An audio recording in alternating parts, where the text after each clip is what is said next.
Commander Sarah Chun stepped off the transport shuttle onto Station Kepler 442, her boots clicking against the metal deck with deliberate precision.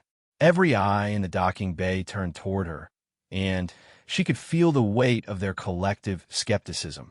Alien dignitaries, military officers from 12 different species, and representatives from the Galactic Defense Council all watched as Earth's single representative made her entrance. The human delegation consisted of exactly one person. Her, Ambassador Vextai, a towering crystalline being from the Zephyrian Empire, approached with what passed for diplomatic courtesy among his people. His crystalline face shifted through colors that Chun had learned to interpret as mild amusement mixed with condescension. Commander Chun, Vextai's voice resonated through his internal speakers. I confess surprise at Earth's minimal representation at these crucial negotiations. Chun smiled, an expression that never quite reached her eyes. Quality over quantity, Ambassador. I'm sure you understand. The truth was more complex than her simple response suggested. Earth hadn't sent a minimal delegation by choice. The Galactic Defense Council had specifically limited humanity's representation, citing their recent entry into galactic society and unproven strategic capabilities. What the Council didn't understand was that they had just handed humanity exactly the kind of challenge that brought out their most dangerous traits. The conference chamber buzzed with tension as representatives from 47 species gathered to address the crisis threatening the Outer Rim territories. The Devourers, a hive-mind species of mechanical entities, had begun systematically consuming entire star systems, converting organic matter into raw materials for their ever-expanding fleet. Traditional military responses had failed spectacularly. The combined fleets of 6 major powers had been decimated in the Battle of Proxima Drift just 3 months earlier. General Korthak, supreme commander of the Thraxian military hierarchy, dominated the center of the room. His 8-foot frame was covered in ceremonial battle scarring, each mark representing a conquered world. When he spoke, his voice carried the authority of someone accustomed to absolute obedience.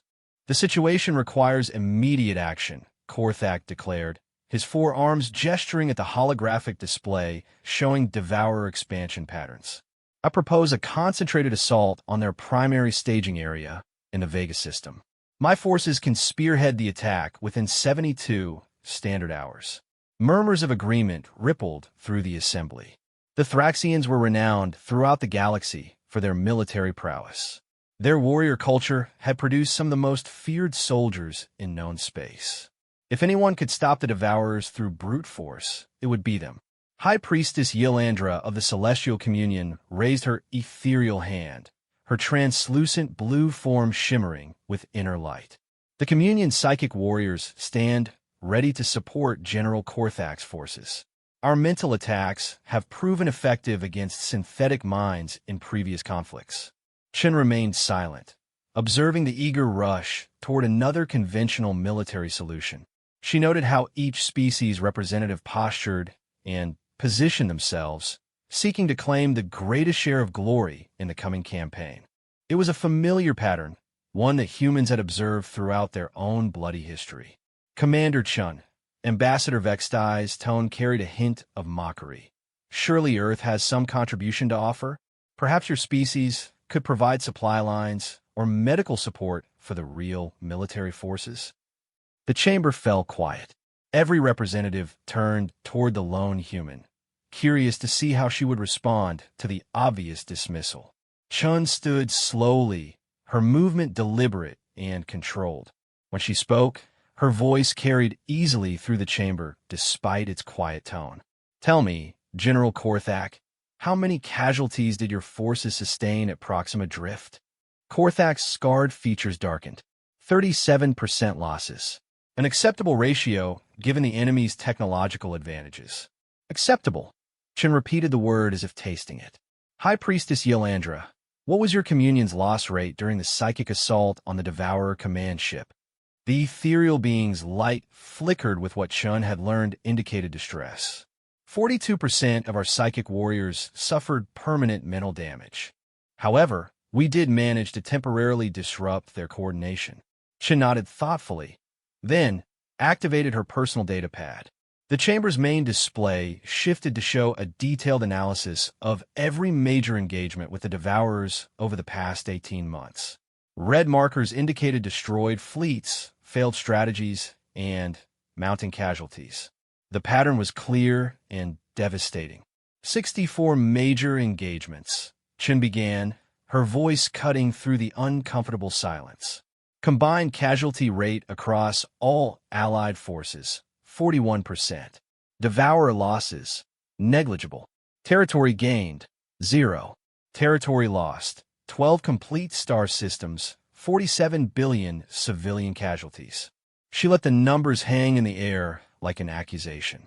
Your strategies have failed because you're fighting yesterday's war with yesterday's thinking. You see an enemy fleet, and you want to destroy it with your fleet. You encounter synthetic minds, and you attack them with psychic powers. Every response follows the same predictable pattern the Devourers have already learned to counter. General Korthak's scarred fists clenched. What would you have us do, human? Surrender? Allow them to consume the galaxy while we debate philosophy? Chun smiled again, and this time there was something predatory in the expression. I would have you win. She gestured at the display, and the tactical overview shifted to show current Devourer positions. The Devourers aren't just consuming star systems randomly. They're following a specific pattern, prioritizing systems with particular resource combinations. They're not just hungry, they're preparing for something. High Counselor Mordak, representative of the ancient Keeper civilization, leaned forward with interest. His species had survived for over 50,000 years through careful analysis and patient planning. Elaborate, Commander Chun. They're building something massive in the dark space between galaxies, Chun continued. Something that requires exotic matter from specific stellar configurations. Every system they've targeted contains materials necessary for constructing what our analysis suggests is a transgalactic transport device. The implications struck the assembly like a physical blow. If the Devourers completed their project, they could potentially access other galaxies, other sources of matter to consume. The current threat would become galactic extinction. This intelligence changes everything, Ambassador Vextai acknowledged grudgingly. However, if their ultimate goal is so vast, how do you propose we stop them? Our previous efforts have barely slowed their expansion. Chen's smile widened. We don't stop them. We help them. The chamber erupted in outraged protests. General Korthak's voice boomed above the others. Treason. The human speaks of collaboration with our destroyers. I speak of victory, Chen replied calmly, her voice somehow cutting through the chaos. But victory requires understanding something your species seemed to have forgotten. War isn't about who has the biggest guns or the most ships or the strongest psychic powers. War is about making your enemy do what you want them to do. She gestured again, and the display showed a complex psychological profile of Devourer behavior patterns. They're machines following programming, but that programming can be influenced. They respond to threats in predictable ways. They prioritize efficiency above all else. And, most importantly, they assume their enemies will continue to behave as they have in the past. High Priestess Yelandra's form pulsed with confused light. You propose psychological warfare against artificial minds. I propose giving them exactly what they think they want until they realize they've been manipulated into destroying themselves, Chen answered. But this strategy requires something your previous efforts have lacked. Absolute unity of command, perfect operational security, and the willingness to sacrifice everything for victory. She looked around the chamber, meeting each representative's gaze in turn. It requires trusting humanity to lead this war. The silence that followed was deafening. General Korthak's laugh, when it finally came, was bitter and mocking. Trust a species that has existed in space for barely 2 centuries? Trust a civilization so young it still fights wars among its own kind? Chen didn't flinch from his scorn. Yes, because we're the only species here that understands what total war actually means. You fight wars to expand territory, to gain resources, to achieve political objectives. Humans fight wars to survive. And when we fight to survive, we don't hold anything back. She activated a final display, showing detailed records of human conflicts throughout history. The assembly watched in growing horror as casualty figures, strategic sacrifices, and tactical innovation scrolled past. The numbers told a story of a species that had refined warfare into a precise art form through necessity and bitter experience. "This is madness," Ambassador Vextai whispered. "Your kind destroys entire cities to prevent enemy advancement. You sacrifice thousands to save millions. You treat war as if existence itself depends on victory." "Because it does," Chin replied simply. And now, for the first time, the rest of the galaxy faces the same choice. Trust us to do what must be done, or watch everything you've built be consumed by machines that will never stop, never negotiate, and never show mercy. She gathered her datapad and moved toward the chamber exit. At the doorway, she paused and looked back at the assembly. "I'll give you 24 hours to decide. After that, Earth will implement our strategy with or without your cooperation. The only question is whether you want to be part of the solution or simply witnesses to our methods." As the door sealed behind her, Commander Chun allowed herself a moment of satisfaction. The first phase was complete. Now the real work could begin. The emergency session convened 18 hours after Chen's ultimatum. She hadn't expected them to wait the full 24 hours. Desperation had a way of accelerating decision-making processes, even among the galaxy's most bureaucratic civilizations. When Chun entered the chamber, the atmosphere had changed completely. Where before she had faced polite dismissal mixed with casual arrogance, now she encountered careful attention tinged with genuine fear.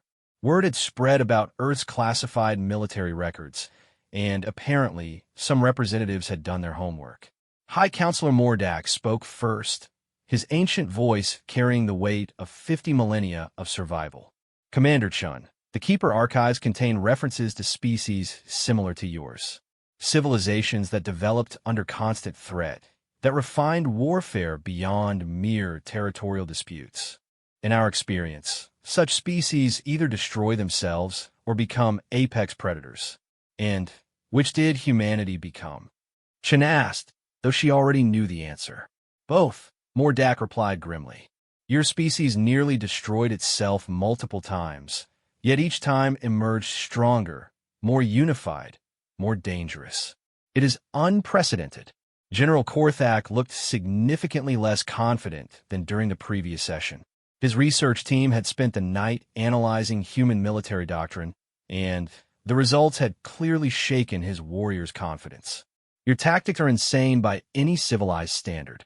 Mutual assured destruction, scorched earth policies, acceptable loss ratios that would end governments in any sane civilization."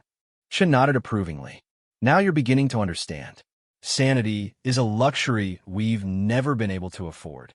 When your homeworld is a death trap that spawns ice ages, supervolcanic eruptions, asteroid impacts, and mass extinctions on a regular basis, you learn to think in terms of species survival rather than individual comfort."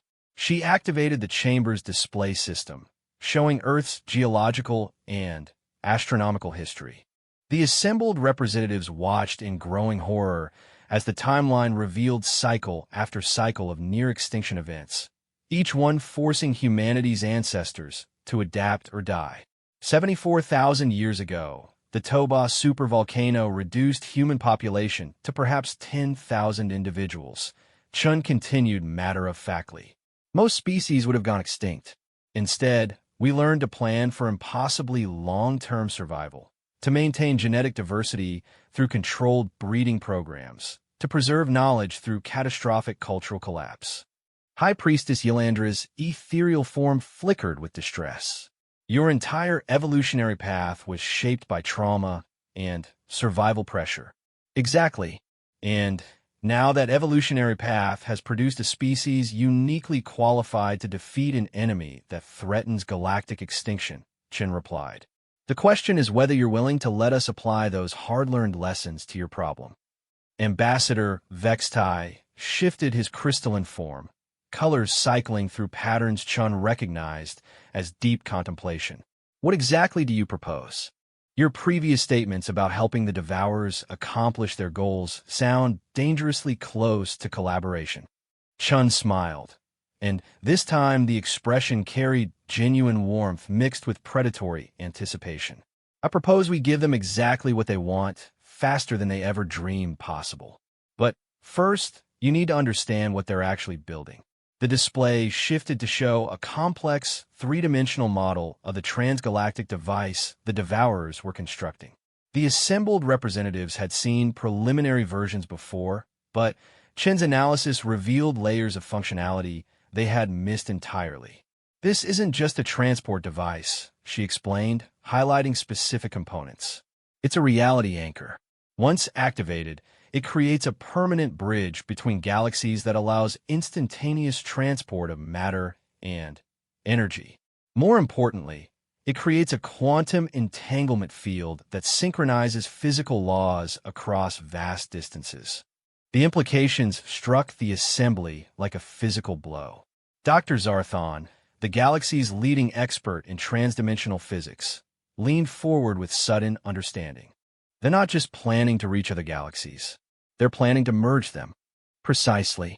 The Devourers aren't just hungry machines. They're implementing a universe-scale conversion protocol. Once they finish the device and activate it, physical reality itself becomes malleable.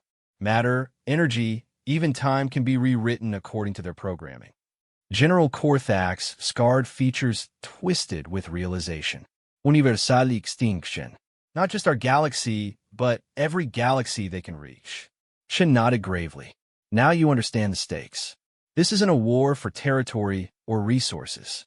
This is a war for the right of organic life to exist anywhere in the universe.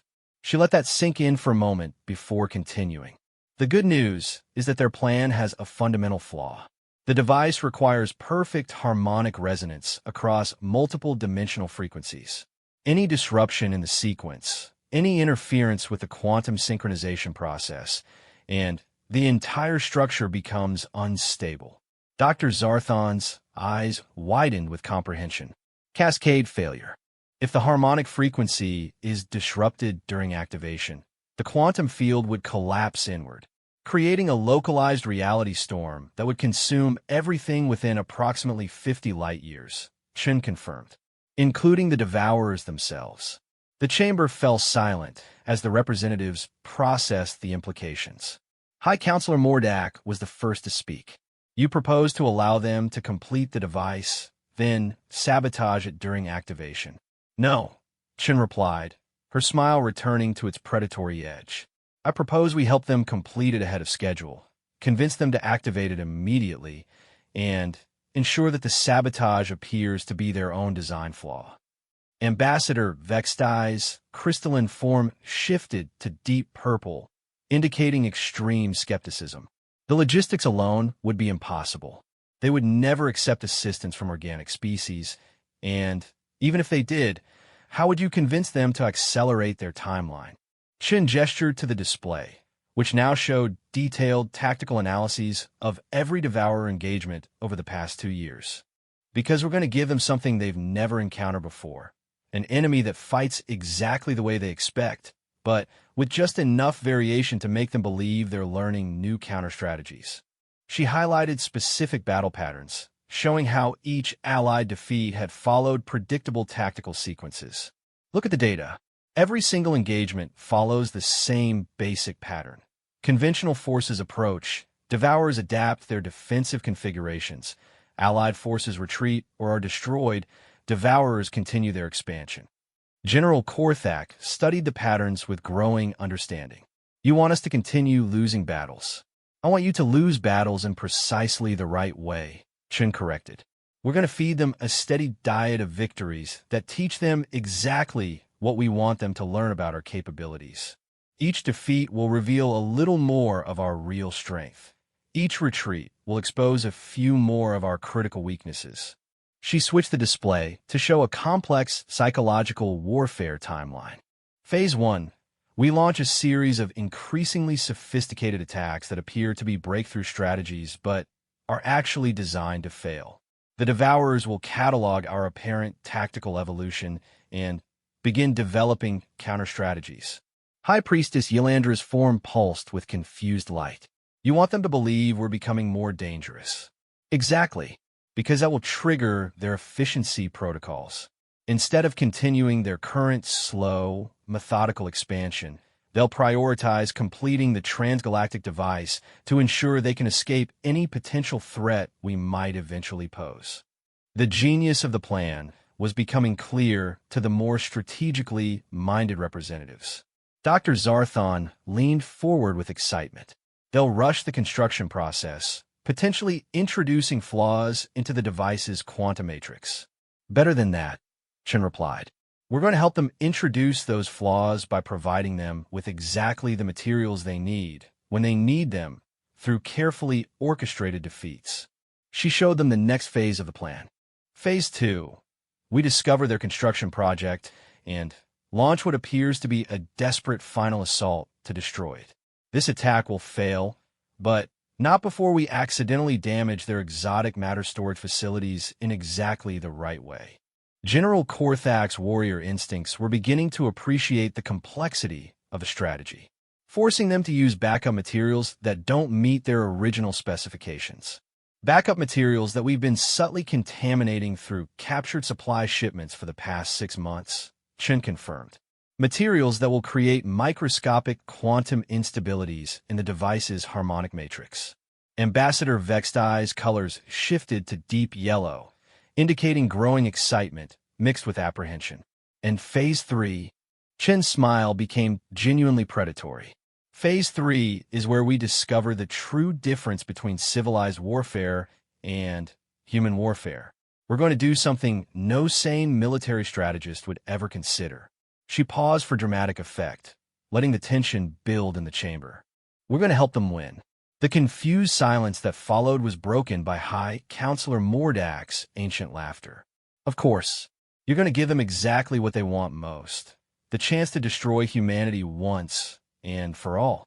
We're going to make them believe they've found a way to eliminate Earth and the human threat permanently, Chen confirmed. We'll stage the most convincing defeat in galactic history. They'll be so focused on ensuring our complete destruction that they'll activate the device before running final safety checks. General Korthak's scarred features twisted into what might have been admiration. And when the device fails? When the device fails, it takes the Devourers and their entire construction fleet with it. But that's not the beautiful part. Chen's eyes gleamed with anticipation. The beautiful part is that to everyone watching, it will look like humanity's final desperate gambit caused the explosion. We'll be blamed for the Devourer's destruction, which means no one will ever trust us with that level of military authority again. The assembled representatives stared at her in shock. Ambassador Vextai, finally, found his voice. You're planning to accept responsibility for genocide to maintain operational security. I'm planning to save a universe while ensuring that nobody realizes humans are capable of saving the universe, Chen corrected. Because the last thing we want is the galaxy's civilizations deciding that Earth poses a greater threat than the Devourers ever did. High Priestess Ylandra's form shimmered with complex emotions. This plan requires absolute trust in humanity's strategic capabilities, combined with absolute certainty that humanity will never abuse those capabilities. Chun stood and gathered her materials, which is exactly why it will work. Nobody expects the species they don't trust to voluntarily accept blame for saving them. As she moved toward the exit, she paused to deliver her final statement. The operation begins in 72 hours. Each of your militaries will receive specific tactical instructions that must be followed exactly. Any deviation from the plan will result in genuine defeat rather than strategic victory. She looked directly at General Korthak. Your warriors will be asked to lose battles they could win, to retreat when victory is possible, to watch comrades die for strategic objectives they won't understand until the war is over. If you can't accept that level of sacrifice for ultimate victory, Earth will handle this alone. The door sealed behind her, leaving the galaxy's representatives to contemplate the most audacious military strategy any of them had ever encountered. The vote, when it finally came, was unanimous. They had no choice but to trust the humans to do what they did best: win wars by any means necessary. 6 weeks into Operation Machiavelli, the galaxy watched in growing horror as humanity's master plan unfolded exactly as designed. Every defeat, every retreat, every apparent tactical blunder followed Chen's precise choreography. The Allied forces appeared to be learning, adapting, becoming more dangerous with each engagement, while actually ensuring the Devourers received exactly the intelligence they needed to accelerate their timeline. Admiral Marcus Webb stood on the bridge of the UES Indomitable, Earth's newest dreadnought, as it led the Third Combined Fleet into what would appear to be another catastrophic defeat. His crew didn't know they were about to sacrifice their ship for strategic purposes. They thought they were finally going to show the galaxy what human military engineering could accomplish. "Admiral, sensors are detecting massive Devourer formations in the Kepler 425 system," reported Lieutenant Commander Sarah Torres, his tactical officer. "Fleet composition matches our intelligence estimates. We're looking at approximately 400 enemy vessels." Webb nodded grimly, studying the tactical display. The Third Combined Fleet consisted of 230 ships from 8 different species. On paper, they were outgunned and outnumbered. In reality, they carried enough firepower to glass a dozen worlds, but that firepower would never be used to its full potential. "Signal the fleet," Webb ordered. "All ships to implement Tactical Protocol 7 Alpha. We're going to show these machines what happens when they threaten human space." Tactical Protocol 7 Alpha was a genuine human battle doctrine, one that had been used with devastating effect during the Sol System defensive campaigns 2 decades earlier. The alien crews had studied it extensively and were convinced they understood its principles. What they didn't know was that 7 Alpha had a classified variant specifically designed for strategic deception. The fleet dropped out of hyperspace in perfect formation, weapons charging, shields at maximum. To any observer, they appeared ready for total war. The Devourer response was immediate and overwhelming. Hundreds of mechanical vessels emerged from the system's asteroid fields, their adaptive weapon systems already configuring for maximum effectiveness against the Allied force composition. "Devourer fleet is moving to intercept," Torres reported. "Their configuration suggests they're implementing counter-strategy Theta 9. Webb allowed himself a brief smile. Counter-strategy Theta 9 was exactly what Chen's psychological profile had predicted. The Devourers had been carefully trained over 6 weeks of engagement to believe that Tactical Protocol 7 Alpha could be defeated through concentrated fire on the human command vessels. "All ships, execute 7 Alpha Charlie," Webb commanded. 7 Alpha Charlie was the deception variant. It appeared identical to the standard protocol for exactly 47 minutes, long enough for the enemy to commit their forces to the expected counter-strategy. Then, it failed in precisely the right way, allowing the Devourers to capture intact examples of human military technology. The battle unfolded with brutal efficiency. The Allied fleet fought valiantly, their crews displaying genuine courage and skill. But every tactical decision, every strategic maneuver had been carefully calculated to produce a specific outcome. When the Thraxian heavy cruiser THS Bloodclaw broke formation to protect the damaged Zephyrian Science vessel Crystal Harmony, it appeared to be a noble sacrifice. In reality, it was ensuring that specific pieces of human quantum computing technology would fall into Devourer hands. "Admiral, the Bloodclaw is taking heavy damage," Torres reported, her voice tight with controlled emotion. "Captain Morgath is requesting permission to ram the nearest Devourer capital ship." Webb closed his eyes briefly. Captain Morgath was a friend, a brilliant officer who deserved to know that his sacrifice would save the galaxy. Instead, he would die believing he had failed to protect his crew. "Permission granted. All ships begin strategic withdrawal. We cannot allow the enemy to capture more advanced technology." The retreat was perfectly executed chaos. Ships fled in apparent panic, while actually ensuring that the Devourers captured exactly the right intelligence data. The Indomitable's engineering computers were programmed to automatically purge their memory cores, but not before leaving carefully crafted fragments that would lead the enemy to specific conclusions about human manufacturing capabilities. As the survivors of the Third Combined Fleet limped back to staging areas throughout Allied space, the Devourers began analyzing their capture prizes. The exotic matter resonance chambers they found in the wreckage of human ships contained precisely the wrong frequency calibrations. The quantum entanglement communicators have been modified to introduce microscopic instabilities into any network they joined. Webb watched the tactical analysis reports with grim satisfaction.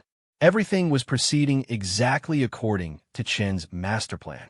The Devourers now possessed what they believed was detailed intelligence about humanity's most advanced technology. In reality, they had been given the components necessary to sabotage their own transgalactic device. 3 days later, Admiral Webb received new orders. The next phase of Operation Machiavelli was beginning, and it would require an even greater sacrifice. Meanwhile, aboard Station Kepler 442, Commander Chen stood before a holographic display showing the entire galactic situation. Representatives from 47 species monitored the war's progress, their earlier skepticism replaced by growing dread as human predictions proved accurate with terrifying precision. The Devourers have accelerated their construction timeline by 40%, reported Dr. Zarthon, his voice carrying a mixture of admiration and fear. Your psychological warfare has been more effective than anyone predicted. Chen nodded, her expression revealing nothing of the internal cost of watching good people die for strategic necessity. Phase 2 begins tomorrow. The apparent discovery of the transgalactic device must appear completely accidental. General Korthak, his warrior's pride still stinging from the carefully orchestrated defeats, leaned forward with barely contained aggression. How many more ships will we sacrifice for this deception? How many more crews will die believing they failed? As many as necessary, Chen replied without hesitation. The alternative is universal extinction. Every person who dies in this operation saves billions who will never know they were in danger. High Counselor Mordak studied the strategic projections with ancient eyes that had seen civilizations rise and fall across millennia. Commander Chen, your species has demonstrated capabilities that surpass anything in our historical records. The psychological precision, the strategic patience, the willingness to accept casualties for long-term objectives, it suggests a level of military sophistication that should be impossible for such a young civilization. Chun turned to face the assembled representatives, her expression carrying the weight of humanity's bloodiest lessons. Counselor, you've been studying warfare for 50,000 years. We've been perfecting it for 3 million. The difference is that you've had the luxury of fighting optional wars. Every conflict in human history has been existential. Lose, and the species ends. That kind of pressure produces very specific adaptations. She activated a new display showing human military development across millennia. We learned to think in terms of acceptable losses when most of our ancestors starved during the last ice age. We developed strategic deception when competing tribes meant the difference between survival and extinction. We perfected psychological warfare when facing enemies who outnumbered us 1,000 to 1. Ambassador Vextai's crystalline form shifted through colors indicating deep unease. And now you apply those survival strategies to galactic warfare. Now we apply them to preventing universal extinction, Chen corrected. The techniques are the same, but the stakes have never been higher. The communication system activated with an urgent signal from the front lines. Admiral Webb's image appeared in the center of the chamber, his face bearing the grim expression of a commander delivering terrible news. Command, this is Admiral Webb reporting from the Vega sector. Our deep reconnaissance probe has discovered the Devourer construction project. The transgalactic device is approximately 60% complete, and defended by over 2,000 enemy vessels. The assembled representatives leaned forward with genuine shock. The discovery had been planned for weeks, but Webb's performance was so convincing that even those who knew it was theater felt the impact. "Admiral, what's your tactical assessment?" Chen asked, playing her role perfectly. "It's beyond anything we anticipated," Webb replied. "The device is using exotic matter configurations that shouldn't be possible. If they complete construction and activate it, the quantum disruption alone will sterilize this entire galactic arm." General Korthak slammed his 4 fists on the conference table. "Then we stop them. Every ship, every weapon, everything we have." "With respect, General, it won't be enough," Webb continued. "Our analysis suggests they need approximately 6 more weeks to complete the device. Given their defensive preparations, any conventional assault would fail with massive casualties." The chamber erupted in desperate planning sessions. Representatives began calculating fleet strengths, supply lines, and tactical possibilities. All of it was exactly what Chun had expected, exactly what the plan required. "There might be another option," Chen said quietly, her voice cutting through the chaos. "Something insane enough that they might not expect it." The chamber fell silent. High Priestess Yolandra's ethereal form pulsed with anxious light. "What do you propose?" Chun smiled, and for the first time, the expression contained genuine regret. "We let them think they've won. We stage the most convincing defeat in galactic history. Make them believe they've destroyed Earth's ability to threaten their project. They'll rush to activate the device before we can recover." "And then?" Ambassador Vextai asked, though his changing color suggested he already suspected the answer. "And then the device fails spectacularly, taking the Devourers with it," Chen replied. "But to make it convincing, Earth will have to actually sacrifice our most advanced fleet. Real ships, real casualties, real defeat." She paused, letting the implications sink in. "The only question is whether humanity's sacrifice will be remembered as heroic last stand or reckless stupidity." Admiral Webb's image flickered with what might have been pride. "Command, the Third Fleet volunteers for the mission. If this is humanity's chance to save the galaxy, we won't waste it." The vote was unanimous again, but this time it carried the weight of absolute desperation. As the representatives dispersed to prepare their forces for the final phase, Chen remained alone in the chamber, studying the tactical projections that showed exactly how many people would die to implement her strategy. For the first time since the operation began, she allowed herself a moment of purely human emotion. Then she locked it away and began preparing for the most audacious deception in galactic history. The final phase of Operation Machiavelli began with the most audacious military deception in galactic history. Admiral Webb's expanded fleet consisted of over 800 vessels from 12 species, representing the largest combined force ever assembled. To any observer, it appeared to be humanity's last desperate gambit to destroy the Devourer transgalactic device before it could be activated. In reality, it was an elaborate suicide mission designed to fail in precisely the right way. Captain Elena Vasquez stood on the bridge of the UES Prometheus, humanity's most advanced stealth destroyer, as the massive fleet prepared to drop out of hyperspace at the edge of the Vega system. Her crew believed they were about to participate in the most important battle in human history. They were right, but not in the way they imagined.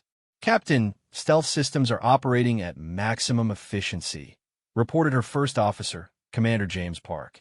"The Devourers won't detect us until we're within weapons range." Vasquez nodded, studying the tactical display that showed their actual mission parameters. The Prometheus carried a very special cargo, quantum resonance charges designed to look like desperate, improvised weapons, while actually fine-tuning the instabilities already introduced into the Devourer construction project. "Signal Admiral Webb. Prometheus is ready to begin infiltration run." The massive fleet engagement began exactly as planned. 800 Allied ships dropped out of hyperspace in perfect formation, their weapons blazing as they charged toward the transgalactic device. The Devourer response was immediate and overwhelming. Over 2,000 mechanical vessels rose to meet them, their adaptive weapon systems already configured to counter every known Allied tactic. Admiral Webb watched from the bridge of the UES Indomitable as the battle unfolded according to Chen's precise choreography. Every maneuver, every tactical decision, every apparent breakthrough had been calculated to produce a specific result. The Allied forces would fight with genuine courage and skill, but they would lose in exactly the right way. Admiral, Devourer forces are implementing a pincer formation, reported Commander Torres. They're trying to surround our main battle line. Let them, Webb replied grimly. All ships, maintain current formation. We need to keep their attention focused on the primary assault. While the main battle raged, Captain Vasquez guided the Prometheus through the chaos using its advanced stealth systems. The destroyer's mission was critical to the Deception's success. She had to reach the transgalactic device, plant her quantum charges, and ensure that her ship's destruction provided the Devourers with exactly the right intelligence. The device itself was even more massive than their intelligence had suggested. Stretching across 12 kilometers of space, it resembled a twisted combination of machinery and organic growth. Exotic matter conduits pulsed with energy that bent space-time around them, while quantum resonance chambers generated harmonic frequencies that made reality itself seem unstable. Jesus Christ, whispered Commander Park. How did they build something like this? Very carefully, Vasquez replied, checking her mission parameters one final time. And very wrong, if our intelligence is correct. The Prometheus slipped through the device's defensive perimeter, its stealth systems barely adequate against the advanced sensors protecting the construction site. Vasquez could see the microscopic flaws the human sabotage had introduced into the exotic matter storage systems. The quantum instabilities were already present, waiting for the right trigger to cascade into total system failure. Beginning deployment of resonance charges, Vasquez announced, Park, prepare the self-destruct sequence. We need to make this look like a desperate suicide run. Captain, the charges are designed to look like improvised weapons, correct? That's right. When the Devourers analyze the wreckage, they'll think we tried to destroy the device with crude quantum explosives. They won't realize we were actually fine-tuning their own instabilities. The charges deployed perfectly, each one attaching to a precisely calculated location on the device's superstructure. To Devourer sensors, they would appear to be desperate human attempts to cause random damage. In reality, they were quantum tuning forks designed to amplify the harmonic instabilities already present in the exotic matter matrix. Charges deployed successfully, Park reported. Devourer security forces are moving to intercept. Estimate 40 seconds before they reach our position. Vasquez activated the Prometheus's final surprise, a complete download of human tactical databases, carefully edited to provide the Devourers with exactly the wrong conclusions about Earth's military capabilities. The data package included detailed specifications for human quantum technology, all of it modified to ensure that any Devourer attempts to integrate it would introduce additional instabilities into their systems. Data package transmitted, she announced. All hands, prepare for self-destruct. It's been an honor serving with you. The Prometheus exploded in a brilliant flash of light, its destruction providing the Devourers with wreckage that would take weeks to analyze. When they finished their investigation, they would believe they had learned everything about human military technology. They would also believe that humanity's desperate attack had failed completely. Meanwhile, the main battle reached its climax exactly as Chun had orchestrated. Admiral Webb's forces fought with desperate courage, achieving several tactical breakthroughs that appeared to threaten the Devourer positions. Each success was carefully calculated to increase enemy urgency about completing and activating their device. Admiral, we've broken through their outer defensive line, Commander Torres reported with genuine excitement. The third battle group is approaching the device. Excellent. Signal all ships to concentrate fire on the exotic matter storage facilities. We need to make them believe we understand how to destroy their project. The concentrated assault on the storage facilities was perfectly executed theater. Human and Allied weapons pounded the defensive structure surrounding the transgalactic device, causing spectacular explosions that accomplished absolutely nothing except convincing the Devourers that their enemies had identified a critical vulnerability. The enemy response was immediate and devastating. Devourer reinforcements emerged from hidden positions throughout the system, their weapons configured for maximum destruction rather than capture. The message was clear: no Allied force would be allowed to threaten the device again. Admiral Webb watched his fleet die with the stoic acceptance of a commander who understood the price of victory. Ship after ship fell to enemy fire, their crews fighting to the end without knowing that their sacrifice was saving the universe. The Indomitable herself lasted until the final phase of the battle, her advanced shields and armor allowing Webb to maintain command until the very end. Admiral, all other ships have been destroyed or disabled, Torres reported, her voice steady despite the hopelessness of their situation. Hull breaches on decks 7 through 12. Main power failing. Signal Admiral Chun, Webb ordered. Tell her the package has been delivered. Machiavelli is proceeding as planned. The Indomitable died fighting, her final moments broadcast across the galaxy as a testament to human courage in the face of impossible odds. The last transmission from Admiral Webb became legendary among the Allied species. Earth does not surrender. Earth does not retreat. Earth endures. As the wreckage of the Allied fleet drifted through the Vega system, the Devourers began their analysis of the captured technology and battle data. Their artificial intelligences processed terabytes of information, drawing exactly the conclusions that Chin's plan required. The humans had possessed advanced quantum technology, but it had been crude and unstable. Their tactical doctrines were sophisticated but ultimately predictable.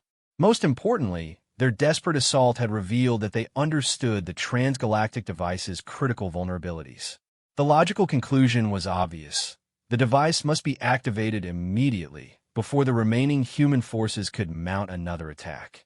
Commander Chun received Admiral Webb's final transmission while standing in the primary command center of Station Kepler, 442. Around her, representatives from 47 species watched the end of the greatest space battle in galactic history. Many were openly weeping for the brave souls who had died trying to save their civilizations.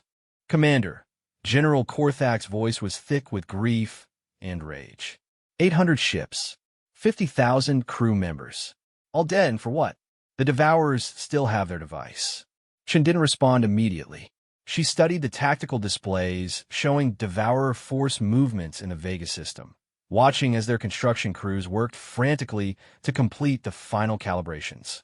The psychological pressure was working perfectly. Fear of another human attack was driving them to rush their timeline. General, those 50,000 people just saved the universe, she finally replied. Their sacrifice will trigger the enemy's destruction within 72 hours. High Priestess Yelandra's ethereal form pulsed with desperate hope mixed with lingering doubt. How can you be certain? What if your calculations are wrong? For the first time since the operation began, Chun allowed genuine emotion to show in her expression. Because I watched the best people I've ever known die to make those calculations possible. If I'm wrong, their sacrifice means nothing. If I'm right, history will never know their names. She activated the primary display, showing real-time sensor data from the Vega system. The transgalactic device was reaching final operational status, its exotic matter conduits glowing with barely contained energy. Quantum resonance chambers cycled through harmonic frequencies that bent space-time itself. The device will be activated within 48 hours, Dr. Zarthon reported, his voice carrying professional admiration mixed with existential terror. The harmonic frequencies are already destabilizing local space-time. If your sabotage doesn't work, it will work, Chen interrupted with absolute conviction. The Devourers have been so focused on preventing another human attack that they've ignored their own safety protocols. They're going to activate a device with quantum instabilities embedded throughout its matrix. Ambassador Vextai's crystalline form shifted to deep red, indicating extreme anxiety. And if the cascade failure isn't contained, Chen's smile returned to its predatory edge. Then, the Devourers learned the final lesson about fighting humans. We don't just accept mutually assured destruction. We perfect it. The chamber fell silent as the implications sank in. Somewhere in the Vega system, artificial intelligences were making the final preparations for universal conquest, completely unaware that they had been manipulated into constructing their own execution device. Humanity's greatest military victory was about to unfold, and the galaxy would never realize that it had been saved by the species they trusted least. 36 hours after the destruction of Admiral Webb's fleet, the Devourer transgalactic device reached full operational status. Across the galaxy, every major civilization monitored the activation sequence with growing terror. If Chen's plan failed, universal extinction would begin within minutes of the device coming online. Commander Chen stood alone in the primary observation deck of Station Kepler 442, watching sensor data stream in from the Vega system. Behind her, representatives from 47 species maintained a vigil that felt more like a funeral than a strategic briefing. The weight of universal existence pressed down on every person in the chamber. "Commander, the device is entering final activation sequence," reported DR. Zarthon, his voice barely steady.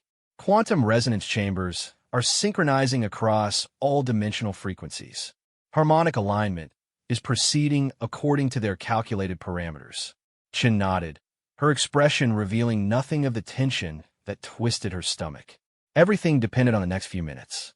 Either her sabotage would trigger a cascade failure that destroyed the Devourers, or the device would activate successfully and begin the systematic conversion of universal reality into mechanical perfection.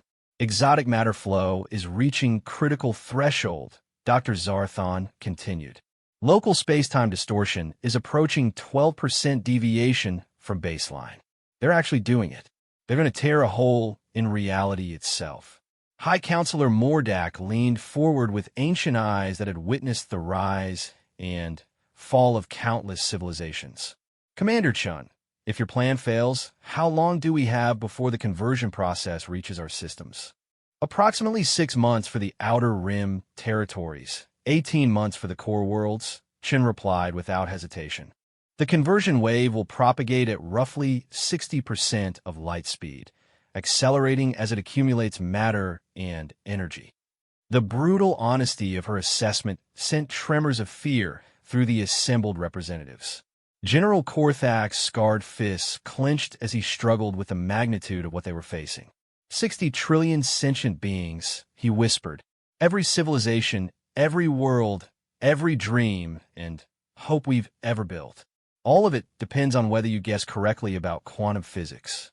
Chun turned from the observation window to face the assembly. When she spoke, her voice carried the absolute conviction of someone who had staked everything on a single moment of strategic brilliance. "General, I didn't guess. I calculated.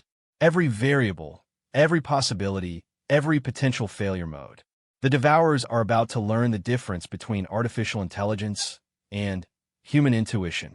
The primary display activated with an urgent signal from their long-range sensors. The transgalactic device had begun its final activation sequence.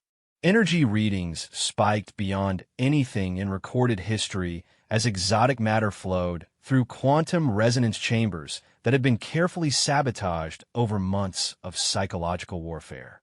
"Harmonic alignment at 90%, Dr. Zarthon reported, his voice tight with barely controlled panic. "Quantum field generators are stabilizing. Space-time distortion is approaching 20% deviation. Ambassador Vexti's crystalline form cycled through colors indicating extreme stress. Commander, our sensors detect no signs of system failure. The device appears to be functioning exactly as designed.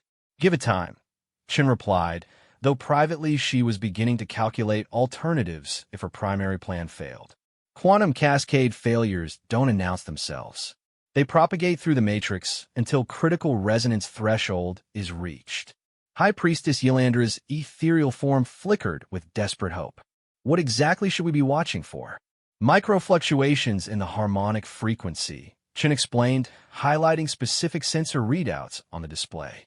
The sabotaged exotic matter will create microscopic instabilities that compound exponentially once the device reaches full power. For 17 agonizing minutes, the device continued its activation sequence with apparently perfect functionality. Energy readings climbed steadily toward the threshold required for transgalactic breach. Quantum resonance chambers synchronized with mechanical precision, their artificial minds calculating dimensional coordinates for universal conversion. Then, at exactly 97% of full activation, the first microfluctuation appeared. "There!" Dr. Zarthon shouted, pointing at sensor readings that showed a tiny variance in quantum harmonic frequency. Resonance Chamber 7 Alpha is showing 0.003% deviation from optimal frequency. Chen allowed herself the briefest smile of satisfaction. And now we find out if the Devourers are smart enough to abort their activation sequence. The answer came within seconds. The Devourer artificial intelligences detected the microfluctuation, analyzed its potential impact, and concluded that it was within acceptable parameters for device operation. Their programming prioritized rapid activation over perfect calibration, exactly as Chen's psychological profile had predicted. The fluctuation cascaded. Resonance Chamber 7 Alpha's instability propagated to 7 Beta, then to 7 Gamma, then throughout the entire 7 series array. Each chamber that accepted the corrupted frequency added its own microscopic deviation to the harmonic matrix. Within 4 minutes, the accumulated instabilities reached critical threshold. Quantum cascade failure, Dr. Zarthon whispered with awe and terror. The entire harmonic matrix is destabilizing. The sensor readings told the story with brutal mathematical precision. Exotic matter containment began failing as quantum frequencies drifted beyond safe parameters. Energy that had been carefully channeled through dimensional conduits started bleeding into normal space-time, creating localized reality distortions that grew more severe with each passing second. The Devourer response was immediate but futile. Their artificial intelligences recognized the cascade failure and attempted emergency shutdown procedures, but the accumulated instabilities had progressed beyond any possibility of containment. The transgalactic device had become a quantum bomb with the explosive potential of a collapsed star. Local space-time distortion approaching 80% deviation, Dr. Zarthon reported, his voice filled with scientific fascination despite the horror they were witnessing. Reality itself is becoming unstable within a 50 light-year radius of the device. General Korthak leaned forward with grim satisfaction. And the Devourer fleet? Trapped inside the reality distortion field, Chen replied. Their faster-than-light drives can't function when space-time itself is this unstable. They're about to experience the same fate they planned for every organic species in the universe. The final sequence lasted exactly 14 minutes and 37 seconds. The transgalactic device achieved perfect harmonic resonance for approximately 1/10 of a second before the accumulated quantum instabilities triggered total matrix collapse. The explosion that followed redefined the meaning of devastating force. Exotic matter containment failed catastrophically, releasing energies that had been compressed across multiple dimensions. The quantum cascade propagated through the harmonic matrix at faster-than-light speeds, destabilizing the fundamental structure of reality within the blast radius. When the explosion finally dissipated, the Vegas system had been replaced by a perfectly spherical void in space-time. No matter, no energy, no trace that the system had ever existed. The Devourers and their ultimate weapon had been erased from reality so completely that even light refused to enter the space they had once occupied. The chamber erupted in celebrations that mixed relief, triumph, and horrified awe. Representatives from 47 species tried to process the magnitude of what they had just witnessed. Universal extinction had been averted through the most audacious act of strategic deception in galactic history. It worked, High Priestess Yilandra whispered, her ethereal form pulsing with complex emotions. By all the ancient gods, it actually worked. Ambassador Vexti's crystalline structure shifted through every color in his species' emotional spectrum before settling on deep silver, indicating profound respect mixed with existential unease. Commander Chun, your species has just demonstrated capabilities that surpass anything in our historical records. The strategic precision, the psychological manipulation, the willingness to sacrifice everything for ultimate victory. And now you understand why humanity can never be trusted with this level of authority again. Chen interrupted, her expression returning to its carefully neutral mask. We've saved the universe, but we've also proven that we're capable of manipulating galactic civilizations with terrifying efficiency. General Korthak's scarred features twisted with confused respect. What are you saying? Chen activated a final display showing casualty reports from Operation Machiavelli. 50,000 Allied personnel had died in the failed assault on the Devourer device. Admiral Webb and the crews of 800 ships would be remembered as heroes who sacrificed everything in humanity's desperate gambit to save the galaxy. I'm saying that official records will show that humanity's reckless assault caused the quantum cascade that destroyed the Devourers, Chen explained. We'll be blamed for the explosion that saved everyone, which means you'll never have to worry about Earth using these methods against organic species. High Counselor Mordak leaned back with ancient laughter that carried 50 millennia of political wisdom. Magnificent! You've engineered your own disgrace to maintain operational security. We've ensured that nobody will ever trust humanity with military command authority, Chen corrected. Which means we'll never have to prove that we're capable of much worse than anything you've witnessed today. The implications struck the assembly like a physical blow. Ambassador Vexti's form shifted to deep purple, indicating existential terror. How much worse? Chen's smile returned one final time, predatory and absolutely certain. You'll never find out. Because after today, you'll make sure humanity never has a reason to show you. She gathered her materials and moved toward the chamber exit. At the doorway, she paused to deliver her final statement to the representatives of 47 species who would spend the rest of their lives wondering what humanity was really capable of. The war is over. The Devourers are extinct. Universal reality is safe. And Earth will accept full responsibility for the methods used to achieve victory, she announced. In return, we ask only that you remember one thing about this operation. She looked directly at each representative in turn, ensuring that her words would be remembered exactly. We could have chosen to rule you instead. The door sealed behind Commander Chun, leaving the galaxy's representatives to contemplate the most terrifying victory in galactic history. They had been saved by the species they trusted least, through methods they couldn't comprehend, at a cost they were only beginning to understand. Humanity had walked into the galaxy's greatest crisis with the absolute confidence of apex predators who had spent 3 million years perfecting the art of survival warfare. They had ignored fear, dismissed doubt, and walked through universal extinction as if they were invincible. Because they were.